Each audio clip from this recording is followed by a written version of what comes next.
There were two glasses on the kitchen counter when I got home. One was mine. I recognized the chipped rim. I'd been too lazy to throw it out. The other? That wasn't ours. Too tall, too clean. Still fogged from a recent drink. I didn't even take off my coat. Just stood there, in the doorway, staring at them. My keys were still dangling from the lock behind me. Then I noticed something else. There was music playing. Not from her phone, not from mine.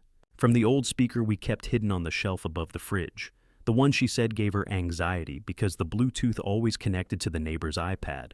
She hated that speaker. But tonight, it was playing something soft, familiar. Saxophone maybe, jazz, the kind of thing I put on when I'm spiraling. The house smelled like cinnamon. She never cooks with cinnamon. My first thought, maybe her sister had come over, the one with the weird tea obsessions and DIY playlists. But then I saw it, her phone, still on the hallway table, still plugged in, still buzzing every few minutes. She never left without it. And that's when I saw the notification pop up. Delivery confirmed, signature received for engagement parcel. That wasn't supposed to happen until midnight. She wasn't supposed to be home. I paid extra for that timing. I wanted the box waiting for her, not with her. My hands went cold. I stepped toward the bedroom. The door was cracked open. The lights were off. And on the floor, just barely visible in the hallway glow, was the velvet ring box I designed 6 months ago. Open, empty, and beside it, a man's jacket. Not mine. I didn't touch it. The jacket. I just stood there, a few feet away, staring like it might move on its own. It looked expensive, smooth fabric, something a man wears when he's confident he'll be seen. And suddenly, everything in the room felt like it had been staged. Not for romance, not for me, but for someone else. The candles I'd lit the night before had been snuffed out. The bed sheets looked tugged but not slept in. And there was an extra indentation on the mattress. It wasn't mine. I bent down slowly and picked up the ring box. Empty, like me. I felt something crack in my chest, but I couldn't afford to lose it yet. Not without answers. I turned off the music, hoping the silence would make her appear like some reverse spell. Nothing. I called out her name.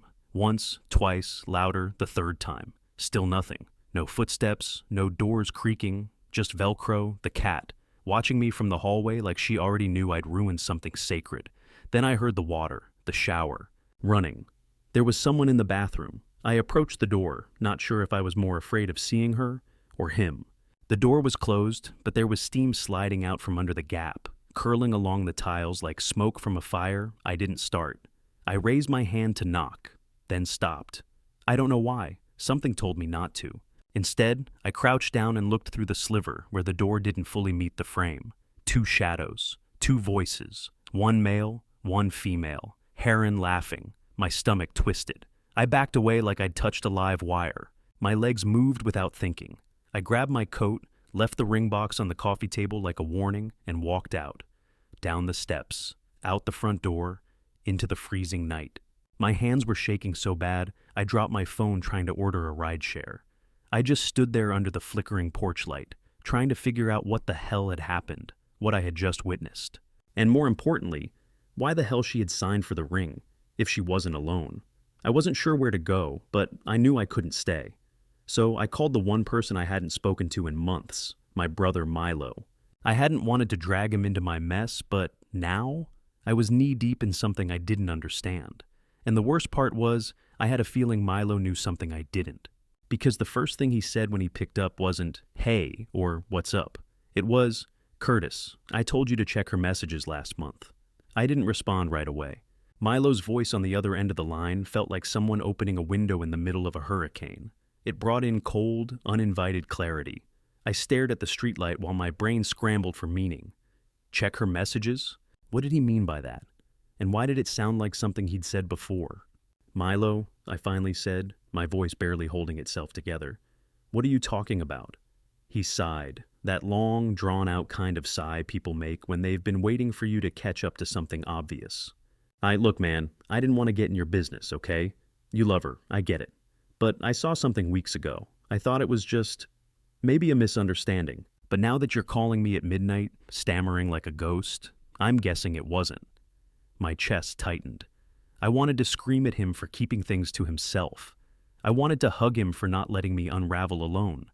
I wanted to hang up. I wanted answers. "What did you see?" I asked. "Tell me everything." He hesitated. "A DM on her laptop. I was over at your place when you were in the shower, remember? You asked her to order pizza on your account. She left her screen open. The message was from some guy named Lennox." Lennox? That wasn't a name I recognized. It sounded like an expensive cologne or a fake jazz artist. But my gut responded like it knew exactly who that was. Something about the way Milo said it, flat, cold, like he hated the taste of it in his mouth. I swallowed hard. "What did it say?" Another pause. Milo was choosing his words. That meant it was bad. It said, "Last night was perfect. I miss you already. I don't care if he finds out." And she replied, "He won't. He's still designing the ring. I can tell when he's lying. He can't." I dropped to the curb like someone cut the strings from my back. The air left my lungs completely. The irony of it all made me nauseous. The ring I thought was a symbol of forever, she used it as a punchline, a safety blanket for her affair. She knew. She knew I was planning to propose, and she timed her secrets around it. "I thought maybe it was some drama from before you two got serious," Milo continued, like he was trying to pad the fall. "I didn't want to light a match if it wasn't fire."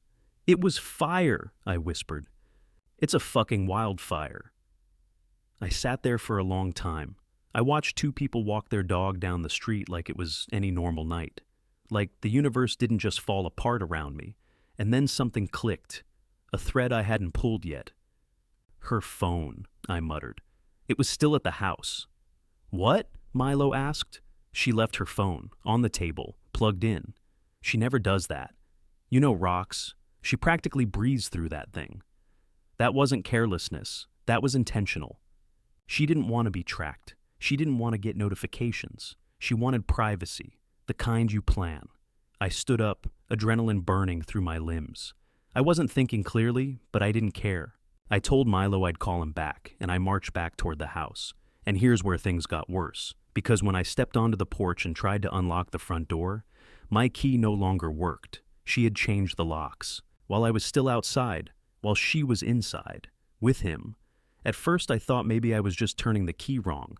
I told myself it was late, that I was shaking too much, that maybe the cold had warped the metal or something. But after the third try, and after the lock gave a very deliberate click and rejected me again, the truth settled into my chest like cement. She had changed the lock, while I was still out there, while she was in there with someone else. That wasn't just betrayal, that was premeditation. I took a step back and stared at the door like it had grown teeth. This was the same door we painted together that rainy Sunday last fall, when we couldn't afford new furniture and decided to freshen up the little things. I remember her laughing as she smeared of paint across my cheek and said, "This is our threshold, Curtis.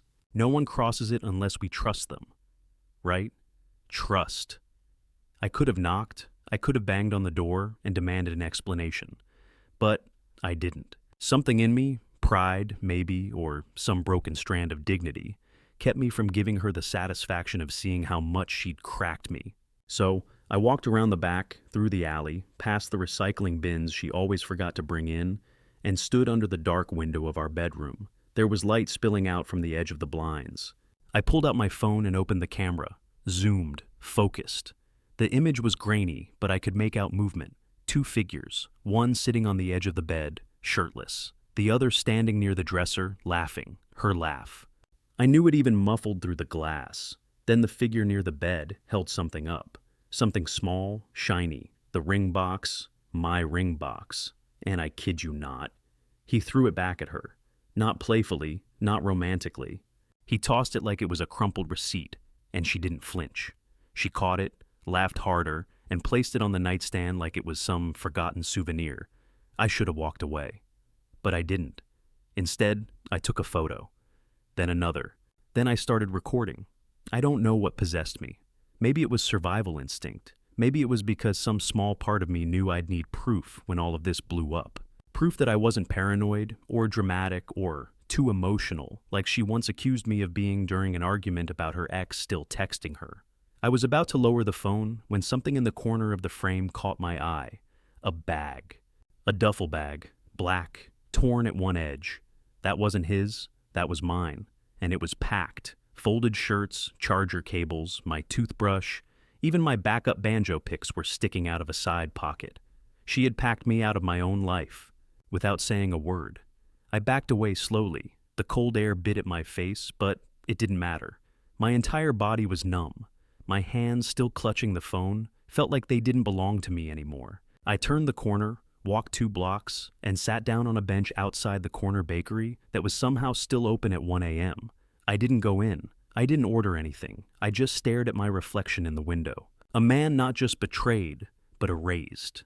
That's when the message came through. Blocked number, no name, just 4 words.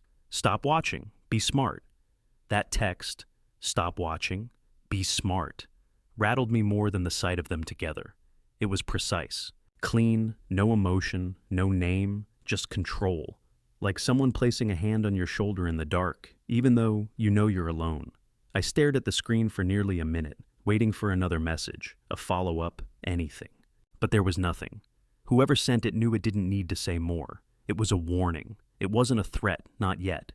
But it was clear. I was being watched. While I was watching. I looked up and scanned the street like some low-budget spy thriller reject, half expecting to see a dark SUV idling across from the bakery. But all I saw was a flickering traffic light, a guy in a puffer jacket on a bike, and an old woman sweeping the sidewalk like it was midday. The world kept moving, indifferent to what was happening inside mine. I tried calling Milo, straight to voicemail, tried again. Same. Texted him. I got a message. Someone's watching me. No read receipt.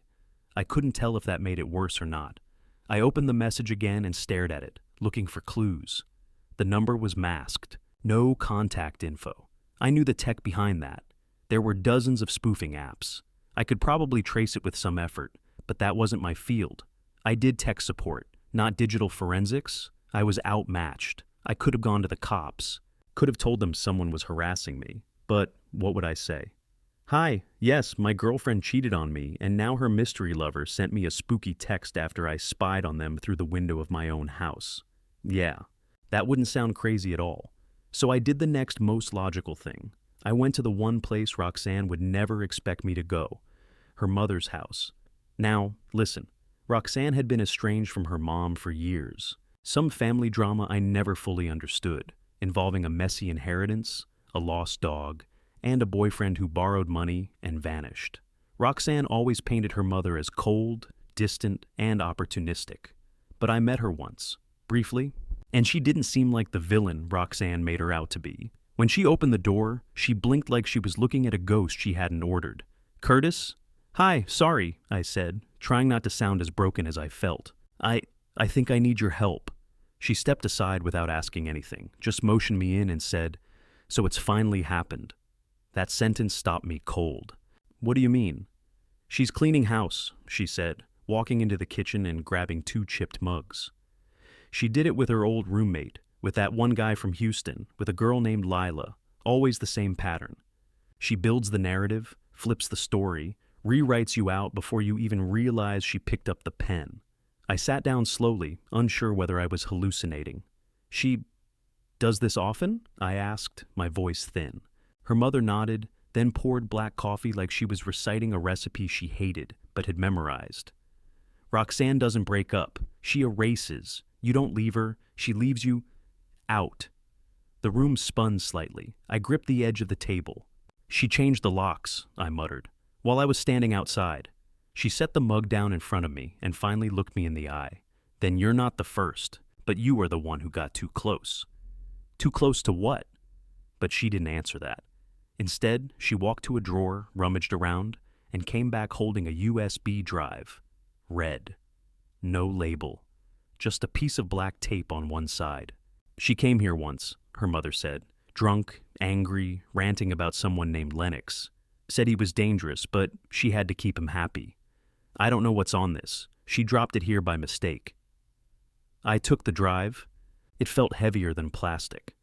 "And Curtis," she added as I stood to leave. "Whatever's happening, don't try to win her back. You're not in a love story anymore. You're in something else entirely." By the time I got back to Milo's apartment, which he had kindly texted me the door code to while still ghosting my calls, The city had turned pale with sunrise. You know that shade of gray where nothing feels alive yet, but everything's waking up just enough to be unsettling. That's what the world looked like. I hadn't slept. I hadn't eaten. I had a flash drive burning a hole through my pocket, and every time I touched it, my fingertips tingled like they knew something I didn't. Milo wasn't home. Of course he wasn't. His place was dark, messy, and reeking of stale cereal milk and gamer sweat. I sat down at his computer, a Frankenstein rig he had built himself with 3 monitors and a keyboard that glowed like an angry jellyfish. I took a deep breath, slipped in the USB, and waited. No viruses, no password prompt. Just a single folder labeled Fawn Curtis Do Not Open. Seeing my name like that, next to Roxanne's old online alias, Fawn, made my chest contract. I opened the folder. Inside were 23 files, mostly PDFs, a few MP4s, 2 audio clips, and 1 Word document titled Narrative Plan D-3. I clicked it open. What I read made my skin crawl. It was written like a script, not a novel, not notes. A script. Each section had bullet points, dates, and anticipated outcomes. There were dialogue suggestions. If Curtis brings up the lockbox, deflect by reminding him of Maui, and contingency options. If he suspects Lennox, cry. Say you thought he was just a friend of Milo's. My stomach flipped. There were full paragraphs detailing how she would guide our relationship into a controlled decline, while preserving her public image, keeping access to key financial assets, and minimizing emotional blowback. Those were her words. She had even gamified it, gave herself success metrics. One of them read, Goal, exit with 0 Curtis confrontation, must preserve apartment, no digital trail, no social backlash. I sat back in the chair, unable to feel my hands. She hadn't just cheated, she engineered my exit, and I walked right into it, but it got worse. I clicked one of the MP4s. The video was grainy, handheld, looked like it was shot through a window, but I recognized the room. It was my old bedroom, before I moved in with her. I was in the frame, shirtless, alone, on the phone, pacing, ranting, private, vulnerable, completely unaware I was being filmed. The audio was muffled, but clear enough to catch phrases like, I don't know if I'm good enough for her, and she says she loves me, but I feel like a project sometimes. I clicked another. This time, it was Roxanne, sitting at a table in a dim restaurant I didn't recognize, across from a man whose face was blurred out. She was laughing, casually, cruelly. She was mimicking my voice, mocking the way I asked if she'd be home for dinner, quoting me, word for word, and people around her were laughing too. There was a sound in my ears, a low ringing. For a moment I thought it was part of the video, but no, it was me, my body trying to shield me from what I was absorbing. I yanked the USB out. I nearly broke it, but I didn't. Instead, I sat in that dark room, Milo's LED keyboard glowing like it was mocking me, and I made a decision, the first real decision since this entire circus began. I wasn't going to confront Roxanne. I wasn't going to scream or cry or write a long, sad letter. I was going to play the game she thought only she could win. I opened my laptop and started building a folder, one she wouldn't see coming, titled Fawn.exe. I didn't sleep. I didn't even lie down. For the first time in days, I wasn't sad. I wasn't confused. I wasn't broken. I was clear. There's a kind of clarity that only comes after complete ruin, when the wreckage around you is so total that there's no more hope to cling to. Just facts. Cold, sharp facts that slice cleaner than grief. Roxanne hadn't just ended things. She'd rehearsed my disappearance. My identity, who I was in her life, in our friends' lives, online, had been shaved away like extra film footage on a cutting room floor. And for what? To spare herself embarrassment? To manipulate the narrative? Or was it just sport? I opened the folder on my laptop, fawn.x. It was an ugly name, but I wanted it that way. Something surgical, something that sounded like it belonged on a terminal, not a Valentine's Day card. Inside, I began documenting everything. The files from the USB, the video recordings, screenshots of the ring receipt, the altered lock change timestamps from the building's tenant portal. The anonymous text message, I ran it through a spoof checker, and sure enough, it was traced back to a prepaid burner service. I logged that too, and I started recording myself. Not for sympathy, not for the internet, for evidence. I spoke plainly, describing every red flag I'd ignored, every pattern that made sense in hindsight. I described how she slowly isolated me from my friends under the guise of protecting our peace, how she redirected any question I asked about her past with flattery or emotional deflection.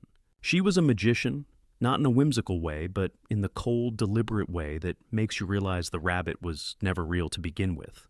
But the game changed entirely when I got a message from someone I never expected. It was Lila. Yeah, that Lila. The same name Roxanne's mother had mentioned during that coffee mug confession. A girl from her past, supposedly unstable and obsessed. The one Roxanne blamed for torching her social media in some fit of romantic jealousy. She'd always painted Lila as the villain of her early 20s, a cautionary tale about why she never trusted women with green eyes and poetry tattoos. Lila's message was short. If she's erasing you too, I think we need to talk.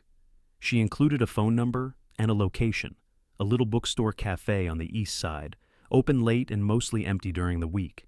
I hesitated, but only for a moment. Something told me this wasn't a trap. It was an echo, one she had left behind and hoped no one would ever hear. I met Lila the next evening. She was calm, but her eyes told me she hadn't been sleeping either. She slid her phone across the table to me. No small talk, no pleasantries, just proof. Her own folder, labeled Dollhouse. Inside were photos, screenshots, voice notes, things she'd saved from her time with Roxanne, stories she'd never been allowed to tell. Roxanne had used the same language with her, the same threshold metaphor about trust, the same phrases about being misunderstood by everyone except you. Even the same gestures, small quirks I thought were unique to our relationship. The giggle when nervous, the way she touched her collarbone when she lied. It was all rehearsed. I asked Lila the question I'd been too afraid to ask out loud. Why us? Why go to all this trouble to shape someone's life just to destroy it? Lila didn't flinch. She doesn't want love, Curtis, she said softly. She wants obedience. She wants to direct people, like a character she can edit at will. And the second you start improvising, you're out. The room felt heavier. That's when Lila showed me something that changed everything. A group chat, private, encrypted. Title: Echo Study .19. Inside, Roxanne had been documenting every relationship she'd ever had. Detailed breakdowns, analysis, screenshots, sometimes mockery, other times cold detachment, like she was assembling a psychological profile for research. Dozens of people, and not just lovers, friends, roommates, even co-workers. It read like a lab report on human attachment. She didn't love any of us, she studied us. And worst of all, she shared her findings with someone else. Someone labeled only as LX. I didn't need confirmation. I knew that was Lennox. Lila looked at me carefully and said, "We're not the only ones she's erased, but we might be the last two who still remember who we were before her." That's when the plan began, not for revenge, not for redemption, but for exposure. 3 weeks later, everything had changed, not in a movie ending sort of way. No fiery confrontation, no viral confession tape, no perfectly timed breakdown in the rain. Just slow, deliberate, real change. The kind that grows in silence and doesn't ask for applause. Lila and I spent those weeks putting together a digital portfolio. It wasn't a call-out post. We weren't interested in drama or mob justice. We just wanted to document the truth for the people who needed it. We compiled a timeline, blurred out sensitive data, included evidence but stripped it of emotion. There were no angry captions, just patterns, behavior, receipts. We uploaded it anonymously. Not to social media, but to a private, unindexed site, accessible only by password. And we gave that password to exactly 7 people. The ones still in her orbit, her boss, 2 close friends, her current roommate, one of her former therapists, a mutual friend who had cut me off after she rewrote our breakup, and a girl named Cora, the most recent addition to her feed, the one Roxanne had started tagging in gym selfies and brunch boomerangs. I thought that would be the end of it. But the fallout wasn't loud. It was a vacuum. Silence. That's what justice looks like sometimes. Not sirens or closure, just doors closing that you don't have to knock on anymore. 2 days after the password went out, I got a message from Cora. Short, quiet, just, "Thank you. I had a feeling. You saved me time I didn't have to waste. I didn't reply. I didn't need to. Roxanne didn't reach out. She didn't send a cease and desist. She didn't threaten or deny or spin it. She just vanished. Maybe it was embarrassment. Maybe it was strategy. But whatever it was done. The locks were changed again, this time in my name. I got the lease back. Milo helped me repaint the place. Velcro started sleeping at the foot of my bed again, like something in the air had been lifted. Even the water pressure felt stronger, like the pipes were glad she was gone. Lila and I still talk. Not romantically. We agreed early on we were trauma twins, not soulmates. But there's peace in shared survival. We call it the debrief. Every Friday night, we hop on a call, watch a terrible horror movie, and rank the red flags we missed. I've started writing again, not just these posts. Real writing, stories, songs, even some poetry. The kind I used to mock because I was afraid of feeling things too deeply. Turns out, that's where all the good stuff is. I look back sometimes. I still have the ring. I didn't throw it away. I keep it in a drawer, not as a souvenir of pain, but as proof that I once believed in something enough to try. That's worth honoring, even if the person I gave it to wasn't. And if you're reading this, someone out there who feels like you're being rewritten, minimized, slowly erased, let me be clear. You are not a footnote in someone else's script. You are the whole damn story. Write it yourself.